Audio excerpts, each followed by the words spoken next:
Imagine him sitting with us here. Ugh, my stepmom sneered on stream, live from the vacation I paid for. I canceled their perks and sent them a gift bag that made the whole lobby gasp. When they came back, they were never the same again. Can you imagine him sitting with us here? Ugh. She wrinkled her nose like someone had just farted in the middle of a five-star dinner. The camera shook slightly as my father chuckled off-screen. Oh, don't even say that. You'll ruin the vibe. Too late, she muttered, brushing her freshly bleached hair behind her ear. I swear, he's like a walking cringe. Just hovering around, asking weird questions, looking like he doesn't belong. Then she took a long, smug sip from her mimosa and added with a laugh, "Good thing we paid for this trip so we could enjoy some peace." I paused the stream, stared at the screen like it might apologize. Peace. They said they paid for this trip. Funny. I didn't remember them pitching in when I dropped over $5,000 to book this so-called anniversary gift. I didn't recall a single thank you either. Just a quick, well, it's about time we did something nice, and a reminder not to tag them in any of the booking emails. We wanted to look like we paid for it ourselves, just for the photos. But this was next level. I rewound the video just to be sure I hadn't imagined it. He'd be sulking the whole time, my stepmom said. Sitting there, judging. Probably counting how many shrimp everyone eats. You know how he is. Like he's doing us a favor just by existing. And then the final blow. If he were here, I swear I'd ask the front desk to cancel our reservation. My stomach tightened, and not because of the cheap frozen pizza I'd had for dinner. My phone buzzed with a notification. Dad and Lisa are live from Paradise Cove. Yeah, my Paradise Cove. The one I paid for. The one I wasn't even invited to. I took a breath and hit play again. Cheers to freedom, my stepmom smiled, clinking glasses with my dad. No drama. Just us and the good life. I let the video play to the end, then sat there in silence. No rage. No yelling. Just a strange, quiet kind of clarity. Then I picked up my phone, opened the travel app, and clicked cancel booking. One by one, everything unraveled. Their rental car, gone. Spa appointments, canceled. The private boat dinner I'd upgraded to for $600, refunded, rebooked, under someone else's name. And I wasn't done yet. Before they had a chance to figure it out, I called the hotel and arranged one last thing. A gift bag to be delivered to them, right in the center of the marble-floored lobby, at peak check-in time. What was inside? Let's just say, it made everyone stop and stare. That was the moment everything changed. They left for vacation as my ungrateful family. They came back, different. But I wasn't waiting for their apology. Not this time. You know, you should smile more in photos, my stepmom once told me, holding her wine glass like it was part of her hand. You always look so anxious. Maybe because I'm the one paying for everything, I replied without missing a beat. She laughed, like I just made a joke at my own expense. The truth is, it didn't start with that vacation. That was just the cherry on top of a three-tier cake made of guilt, manipulation, and decades of, "You're not like us." Ever since my dad remarried, I've been the outsider. Not openly hated, no, that would have been easier. I was tolerated. Like wallpaper. A placeholder. A polite nod at the family table while they passed the mashed potatoes to each other and skipped over my plate. But I tried. Oh God, I tried. I paid their electric bill the month after Dad lost his job. I sent my stepmom grocery money every 2 weeks just to help out. I even helped refinance their mortgage when they fell behind, co-signing because their credit was too wrecked to qualify. I thought, this will finally prove I belong. Spoiler alert, it didn't. I know it's a lot to ask, she'd say in that syrupy sweet voice of hers. But we're just in such a tight spot. If you really care about us. And every time she said, us, she meant her, and him.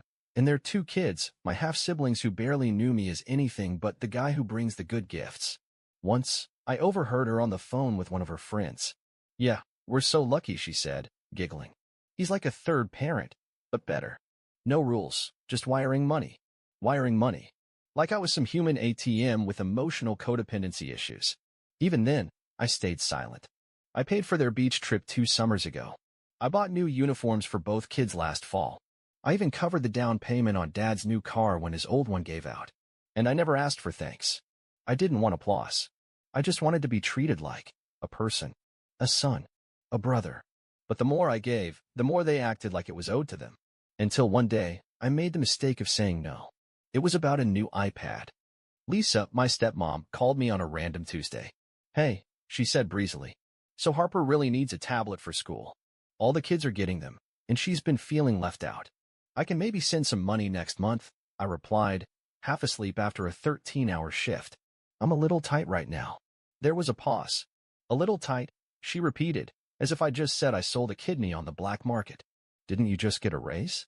Yeah, I said, which covered the extra taxes and my car repairs. I'm not sitting on gold bars, Lisa. Well, she said, her voice icing over, I guess Harper will just have to learn what it's like to have a selfish older brother. I stared at the phone, stunned. Excuse me, I finally said. I just hope you're proud of yourself, she continued. Letting your little sister fall behind in school because you wanted to upgrade your laptop. I didn't upgrade anything, I snapped. I bought a used one off eBay because the old one died. Still sounds like a choice, she bit back. I hung up. That was my first no, and it felt terrifying, but also strangely right. The next week, the passive aggression turned up to 11. At a family dinner, Lisa raised her glass and said, here's to the ones who show up, even when times are tough. She didn't look at me. She didn't have to. My dad joined in with a dry, yep. Some people just get it. I pushed my plate away. And then came the real insult. They booked the vacation I paid for. Used the spa credits I added. Ate the meal I had reserved under my account. And then went live, just to drag me in front of the internet. No gratitude. No decency. Just a smug, tipsy laugh from a woman who once cried on the phone and said, I don't know what we'd do without you. You do now, I thought. That night, I didn't just cancel their perks. I wrote a letter. Well, technically, I designed it. A luxury black envelope with gold calligraphy, sealed in wax. On the front, inscripted letters. Something special. Just for you. Inside was a glossy, gold-edged card. No angry message. No insults. Just a simple printed line. Skin for a personal surprise.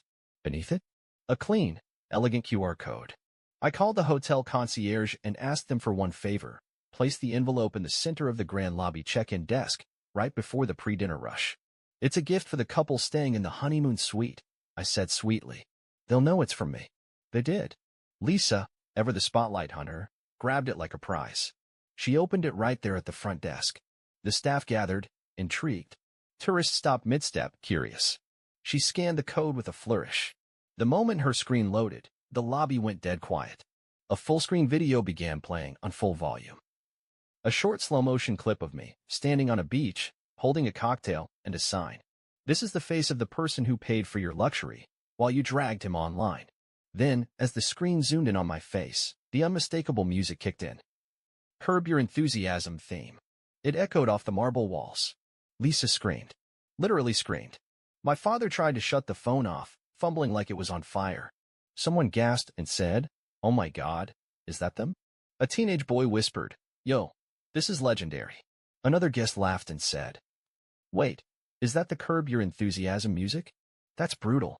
This is so going on TikTok. Then the hotel manager, not knowing what was going on, leaned forward and read the card aloud. Something special. Just for you, he said, confused but impressed. Then added, Is this part of a performance? By the time the music looped for the third time, half the lobby had pulled out their phones. Guests whispered. Staff stared. One woman was laughing so hard she had to lean on a pillar. Lisa shoved the card back into the envelope and bolted. My dad followed, muttering something about suing somebody. But it was too late. The damage was done. That was the moment everything changed. They left for vacation as my ungrateful family. They came back, different. What happened next? Well, the whole lobby gasped. And when they came back, they didn't look smug anymore. They looked ruined. They came back 2 days early. No posts. No lives. No smiles. I was sitting in my kitchen when my phone buzzed. A message from my dad. We need to talk. Family dinner. 7 p.m. No, hi. No, sorry. Just a command, like always. 7 p.m. They hadn't even unpacked their bags, and they were already summoning me like a servant. But you know what? I went. I didn't go to talk. I went to finish it. When I walked in, the table was set like always, steaming dishes in place. Lisa was nursing a glass of wine, but refused to look at me. Dad was already halfway to pissed. I could feel it in the air. Let's get to the point, he barked before I even sat down. What the hell was that stunt at the hotel? I raised an eyebrow. You mean the truth? I just gave it a little presentation. Lisa slammed her glass down. You humiliated us in front of the entire hotel. she shrieked. People were whispering. One guy asked if we were on probation. Do you realize what we went through? Do you realize what I've gone through? I said, sharp and calm. Sitting alone in my apartment eating canned ravioli while you sip champagne on live stream, laughing at me? It was just a comment. She snapped. A bad joke. You're acting insane. A joke. I stood up. For years, I've been the one feeding you, paying your rent, covering your groceries, co-signing loans, funding fresh starts and luxury getaways. And what did I get in return? Can you imagine him here? He'd ruin the vibe. Thank God he's not with us. Dad pounded the table. That still doesn't excuse what you did. You made us look like freeloaders in front of strangers. People thought we were moochers. I tilted my head. Because you are. Silence. Refrigerator humming, pin drop silence. Lisa put her wine glass down slowly. You've damaged our reputation, she said coldly. And if you have even a shred of decency left, you'll apologize. Fix this. I laughed. Deep. From the gut. Apologize? For what? For showing people the truth? For making you face what you actually are. You shamed us. Dad exploded. After everything we've done for you. I turned to him. My eyes locked on his. Oh, really? And what exactly have you done for me? He blinked. You gave me a roof and charged me guilt. You gave me family, but only when you needed money. You taught me that love in this house is just currency in disguise. Lisa stood. We gave you life. That's not enough. And you monetized every second of it. I shot back. But the game's over. I reached into my bag and tossed a folder onto the table. They flinched. What's this? Dad growled. A termination agreement, I said. I'm no longer your sponsor. Your emergency fund. Your plan B. This is ridiculous, he barked. You think you can just walk away from your own family? I leaned forward, calm, cold. I don't think I can. I am. Lisa's face was pale now. You can't just erase us. I met her eyes. We already erased me years ago. And with that, I turned, walked out the door, and left them sitting in silence, surrounded by their comfort food, cooling like their excuses. I didn't hear from them for 5 days. No texts. No calls. Number 3 a.m. guilt messages from Lisa. No fake emergencies from Dad. It was the loudest silence I'd ever heard, and it was glorious. I woke up the morning after the dinner confrontation feeling like someone had cut a 200-pound chain off my chest. My apartment looked the same. My job was still stressful, but everything inside me felt lighter. That night, I bought myself sushi. Good sushi. Not grocery store plastic tray sushi. I poured a glass of wine, sat on the balcony, and for the first time in years, I breathed, not checking my bank account in fear of another emergency Venmo, not calculating how long I could stretch gas money to cover a surprise expense from the family. Just me, my money, my choices. And the best part? I didn't owe anyone a single thing. But peace never lasts long when manipulators are losing their grip. On day 6, my phone rang. Dad. I stared at it. Let it ring. Then another call. Lisa. Then a text. I know we fought, but we're still family. Can we please talk? For your siblings' sake. I ignored it. Then came another message, short, passive-aggressive, classic Lisa. I hope you're happy. Your brother had to cancel his basketball camp. Your sister's dance recital? Ruined. All because you made a scene. I didn't respond. So they turned up the heat. On day 8, Lisa posted a long-winded Facebook rant. It's sad when people in your own bloodline turn their backs on family, especially when children suffer. Some people just love attention. She didn't tag me. Of course not. But I got the screenshots. Apparently, someone in the comments section asked about the QR code scandal at the hotel, and she deleted it. But not before 20 people reacted with the laughing emoji. Then came the final straw. Day 10. I got a knock on my door. It was my younger half-brother, Mason, 14. Hoodie pulled up. He looked pale, nervous. I just wanted to see you, he mumbled. Lisa doesn't know I'm here. I blinked. Come in. We sat on the couch. He didn't look at me, just stared at the floor. I saw the video, he finally said. The QR code. I thought it was fake at first, but then I heard what they said about you. I just wanted to say, I'm sorry. I didn't expect it. I didn't ask for it. But hearing those words from someone in their house meant more than anything they could ever say. She made us unfollow you, he added quietly. Said you were dangerous. That you'd turned against the family. But I think she just didn't want us to see the truth. He handed me something, a crumpled envelope. Inside? A birthday card I'd sent him 2 years ago. It had 20 bucks inside. I never cashed it, he said. I just kept it. I almost cried. Thanks for still being you, he said, standing up. Before he left, he turned and said, she's freaking out, by the way. Like, losing it. Dad's mad all the time. I think they're scared you're going to go public. I smiled. Oh, honey, I whispered. I already did. From there, things fell apart fast for them. My dad called my uncle, trying to get him to talk sense into me. Spoiler, my uncle texted me this instead. You were way too patient for way too long. Proud of you. Lisa reached out to one of my exes. Seriously. She claimed I had always been unstable, and maybe the breakup had pushed me over the edge. The ex sent me the screenshots with the caption, tell her to get better material. I found out they tried applying for a small personal loan. Guess what? Denied. Why? Because I had been the one with the good credit score propping up their co-signed accounts. Not anymore. And oh, remember the hotel? Apparently, the concierge posted anonymously on a travel forum about the most dramatic guest moment I've ever seen. It went viral. No names, of course, but anyone who knew them knew exactly who it was. And me? I thrived. I deleted the family group chat, started therapy, joined a gym, took a weekend trip by myself. First time I'd ever bought a plane ticket just for me. I wasn't rich. I wasn't a different person overnight.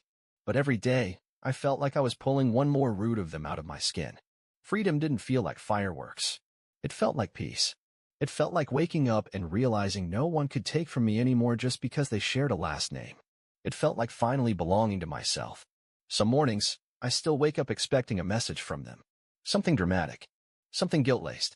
Some new fire to put out. But there's nothing. Just the hum of my coffee maker and the quiet joy of knowing that my life belongs to me now. It's strange how silence used to terrify me. Back when I equated attention with love. Back when every dollar I gave them felt like buying a seat at a table I was never really welcome at. Now, silence is a blessing. It's proof that I'm finally free. I think what shocks me most is how long I let it happen. 5 years? 10? Maybe more? I spent decades trying to earn what should have been unconditional. Respect. Inclusion. Basic human decency. And every time I got a crumb, an empty thank you, a brief, so proud of you, I clung to it like it was gold. Because somewhere deep down, I thought I was the problem. I thought if I just gave a little more, tried a little harder, they'd love me back. But that's the trick about toxic families. They don't want you healed. They want you useful. They want you quiet, exhausted, and guilty, because those are the easiest kinds of people to control. The moment I stopped apologizing for their behavior and started questioning it, everything changed.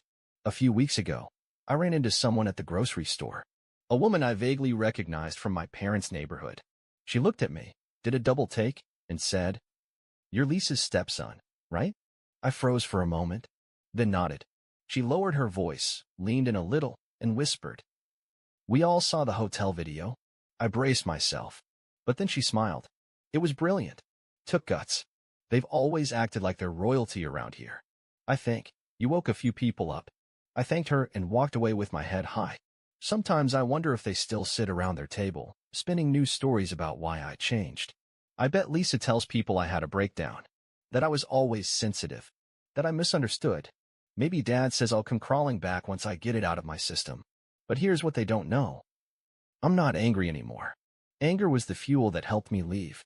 But peace is what's helping me stay gone. I don't need revenge. I don't need validation. I don't need them to say you were right.